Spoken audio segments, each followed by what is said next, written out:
2008 সালের মুম্বাই হামলার অন্যতম অভিযুক্ত সন্ত্রাসবাদী তাহাবুর রানাকে প্রত্যর্পণের অনুরোধ করেছেন নরেন্দ্র মোদী। ট্রাম্প মোদী বৈঠকে ভারতের প্রধানমন্ত্রীর এই অনুরোধে সাড়াও দিয়েছে যুক্তরাষ্ট্র।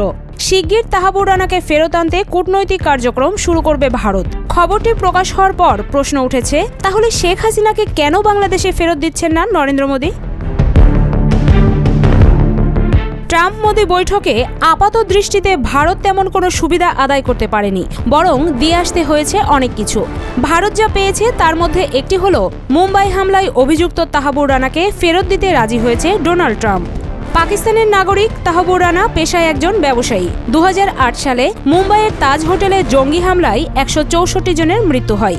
বর্তমানে আমেরিকার উচ্চ সুরক্ষা সম্পন্ন জেলে রয়েছে তাহাবুর রানা। গত কয়েক বছর ধরে বারবার তার প্রত্যর্পণের আর্জি জানিয়েছে ভারত।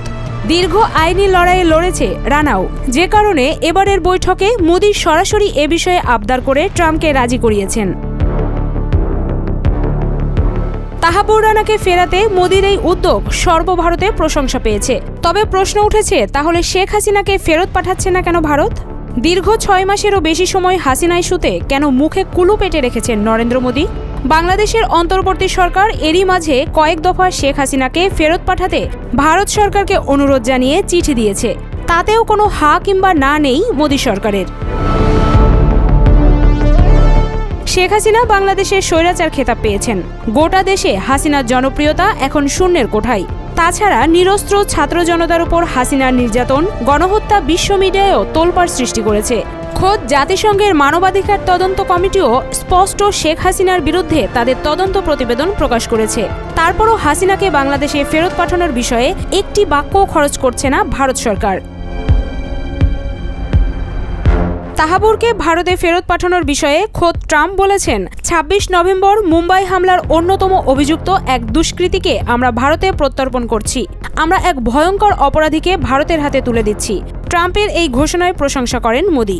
অথচ তার দেশেই তার সিদ্ধান্তে বহাল তবিয়তে রয়েছে বাংলাদেশ থেকে জনরোষে ক্ষমতাচ্যুত হওয়া শেখ হাসিনা।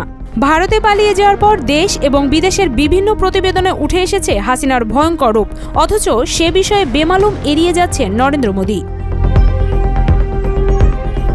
ট্রাম্পের সঙ্গে মোদীর একান্ত বৈঠকের যে খবর মিডিয়ায় এসেছে, তারা যতটুকু জানাতে চেয়েছেন ততটুকুই এসেছে।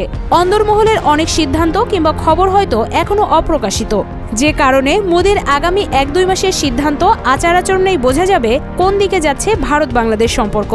হাসিনা ভারতে অবস্থান কিংবা বাংলাদেশে ফেরত পাঠানোর বিষয়ে মোদীর চিন্তাধারাও প্রকাশ পেতেও হয়তো আরও সময় লাগবে।